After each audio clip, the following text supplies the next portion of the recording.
Right, మళ్ళీ మాట్లాడుతుంది sir. మనతోటి పురుషోత్తమ రెడ్డి గారు ఉన్నారు, రాజకీయ విశ్లేషకులు. నమస్తే అండి పురుషోత్తమ రెడ్డి గారు. నమస్తే బ్రహ్మనాయుడు గారు.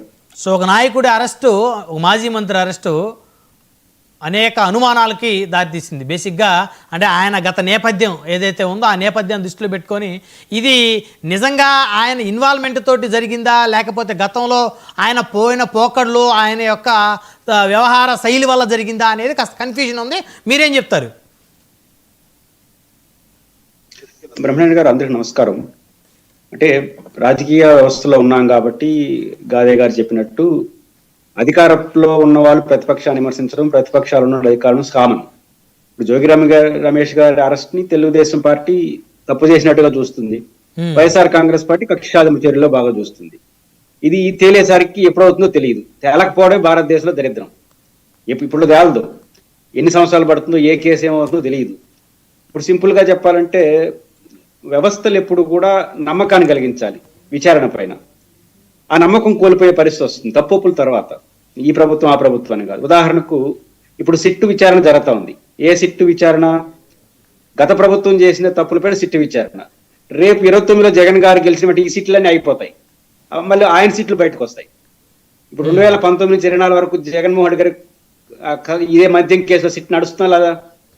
నడుస్తుంది కదా. సిట్టు మద్యం పైన అప్పుడు చంద్రబాబు గారి పాలసీ పైన ఒక సిట్ నడుస్తుంది, అది అయిపోయింది. ఇప్పుడు కొత్త సిట్ వచ్చింది, మళ్ళీ జగన్ గారు వచ్చింది, ఈ సిట్ అయిపోతుంది, ఆ సిట్ ముందుకు వస్తుంది. ఇంకా వ్యవస్థల మీద నమ్మకం ఎట్లా వస్తుంది? ఇది ప్రధానమైంది. తప్పు ఎప్పుడు ఏడ తేలదు.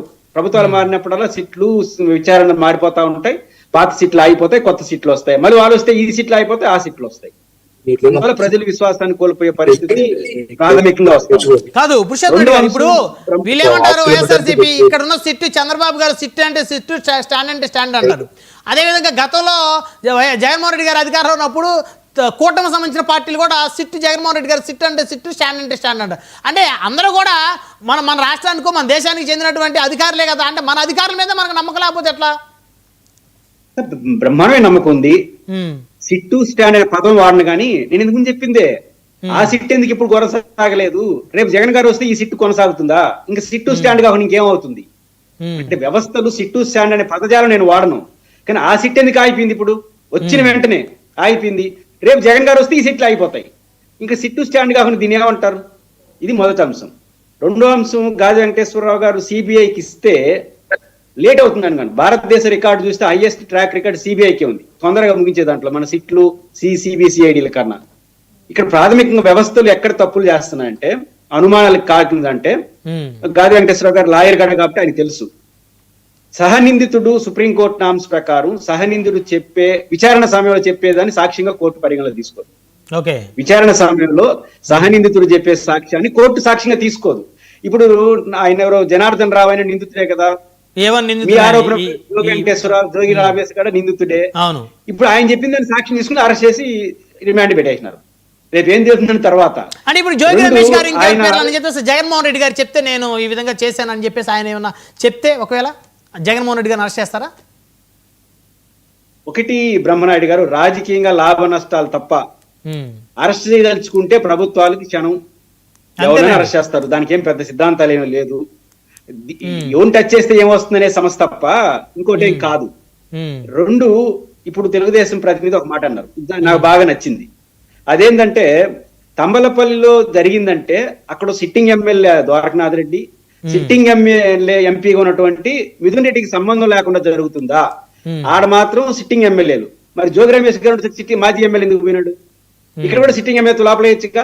ఆ నియోజకవర్గంలో జరిగింది, నియోజకవర్గం ఏదో నాకు తెలియదు, అది కృష్ణా జిల్లాలో ఒక నియోజకవర్గంలో జరిగింది కదా. మరి అక్కడ తెలుగుదేశం ఎమ్మెల్యే అరెస్ట్ చేయాలి, సిట్టింగ్ ఎమ్మెల్యే ఆయన కదా. ఆడ మాత్రం ప్రతిపక్ష ఎమ్మెల్యే బాధ్యత ఉండాలి, ఈడ మాత్రం ప్రతిపక్ష మాజీ ఎమ్మెల్యే ఉండాలనా? ఎట్లా సాధ్యం అవుతుంది? రెండు, ఇప్పుడు జోగి రమేష్ గారి కేసు సెకండ్ కదా. ఫస్ట్ కేసు ఏంది? మా జిల్లా తంబలపల్లిలో ఉన్నటువంటి మొలకల చెరువు, అంతేనా? పైపెచ్చి దాంట్లో రామచంద్రారెడ్డి ఎవరో ఒక తెలుగుదేశం నాయకుని సస్పెండ్ కూడా చేసినారు ఈ రిలేటెడ్. మరి ఆయన ఇంతవరకు అరెస్ట్ చేయలేదు. ఆయన తమ్మలపల్లి ఇన్ఛార్జి సస్పెండ్ చేసి పోటీ చేశాడు, తెలుగుదేశం పోటీ చేసి ఓడిపోయాడు. ఆయన ఎందుకు అరెస్ట్ చేయలేదు? ఫస్ట్ కేసు అయిందే.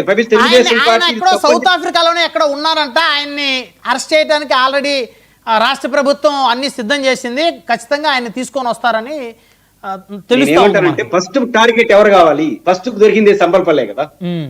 ఈయన కూడా జింబాబ్వేలోనో ఏమన్నా బయట నుంచి వచ్చాడు, ఈయన ఇండియాలో లేడు. ఈ ఈయన జనార్దన్ రావు ఉండాల్సింది మరి, అనవసరంగా వచ్చాడేమో అనుకుంటున్నాడేమో మరి ఆయన. అది ఏమొచ్చాడు ఏంటో మనకు తెలియదు కానీ తేలుతుంది. నా పాయింట్ ఏంటంటే బ్రహ్మనాయుడు గారు, ఉమ్. ఒకటి విచారణ అనేది ప్రజలకైనా నమ్మకం కలిగించాలి. అవును. ఎందుకు నమ్మకం కలిగిపోతుంది? శిక్ష ఎవరు వేయాలి బ్రహ్మనాయుడు గారు? కోర్టులు. కోర్టులు కదా. ఇప్పుడు విచారణలోనే శిక్షలు అయిపోతున్నాయి. ఉమ్. విచారణలు ఎందుకు శిక్షలు అయిపోతున్నాయంటే as per supreme court norms ప్రకారం ఉమ్. 7 సంవత్సరాలు లోబడి శిక్ష పడే సెక్షన్ల కింద అరెస్ట్ చేస్తే 60 రోజుల్లో బెయిల్ ఇచ్చేవాలి ఉమ్. విచారణ పూర్తి చేసి. అవును. 7 సంవత్సరాలు పైబడితే 90 రోజుల్లో బెయిల్ ఇచ్చేవాలి. అవును. ఎందుకు ఇట్లేదు? ఎందుకు జరగట్లేదు? ఇప్పుడు ఈ అనుమానాలు వస్తాయిగా. సుప్రీం కోర్టే చెప్పిన తర్వాత 60 రోజులు 90 రోజుల పాలసీ అమలు కావట్లేదు. 2 సిట్లకు సంబంధించి ఒక ప్రభుత్వం ఉంటే ఒక సిట్టు, ఇంకో ప్రభుత్వానికి ఒక సిట్టు. అంటే వ్యవస్థల మీద విశ్వాసం కోల్పోతే ఏమవుతుంది? 2 కారణాలు. ఒకటి విశ్వాసం ఏం తేలట్లేదు. మీరు రాసి పెట్టుకోండి, ఈ సిట్టు తేలదు, ఆ సిట్టు తేలదు. విచారణ జరుగుతుంది, అరెస్ట్ అవుతుంది, ట్రయల్స్ వరకు నడుస్తుందండి హడావుడి. రాజకీయ నాయకులు అరెస్ట్ కావడం, విడుదల రావడం, బెయిల్. తర్వాత ఆ కేసు ఏమైంది ఊడికి తెలియదు. ఏ కేసులో తీసుకోండి. ఒక 2 నెలల్లో జోగి రమేష్ గారి బెయిల్ రావచ్చా? 60 రోజులు 90 రోజులు వస్తుంది, మహా అంటే 100 రోజులు వస్తుంది, అంతమించి ఏం కాదు. పాయింట్ ఏంటంటే 101వ రోజు తేలకపోతే నుంచి ప్రజలు ఏమనుకుంటారు? ఆయన రోజుకో ప్రెస్ మీట్ పెట్టి వాయిస్తాడు అందరినీ. నేనేమంటానంటే ఇప్పుడు మిథున్ రెడ్డి గారు బయటకు వచ్చారు, చాలా మంది రేపు బాస్ రెడ్డి వస్తాడు. పాయింట్ అది కాదు బ్రహ్మనాయుడు గారు. ఏ కేసు తేలకపోతే ప్రజల దృష్టిలో ఏమనుకుంటారంటే ఎవడు అధికారులు ఉంటే ప్రతిపక్షం అరెస్ట్ చేస్తాడు. అవును. ఇది అనుకోవడానికి తప్పేం లేదు కదా. ఏ కేసు 100% అనుకుంటారు, ఆ తర్వాత లాలూచి పడుతున్నారేమో అనుకుంటారు, చాలా అనుకుంటారు ప్రజలు. అందువల్ల వ్యవస్థలన్నా నిజాయితీగా ఉండండి. అంటే రాజకీయ నాయకులు పరస్పరం ఎవడు ఒప్పుకోడు. అరెస్ట్ చేసిన వాళ్ళు కక్షాదింపు అనుకుంటారు, అరెస్ట్ చేసిన పార్టీ ఇది మేము కరెక్ట్ గా చేసినా ఉంటారు. దీన్ని తేల్చాల్సింది ఇప్పుడు కోర్టులు, అది తేల్చదు. అవును. ఇది మౌలికమైన సమస్య ఉంది. ఇప్పటికీ ఈ కేసులో అయినా అటో ఇటో తేలితే సంతోషం. రైట్.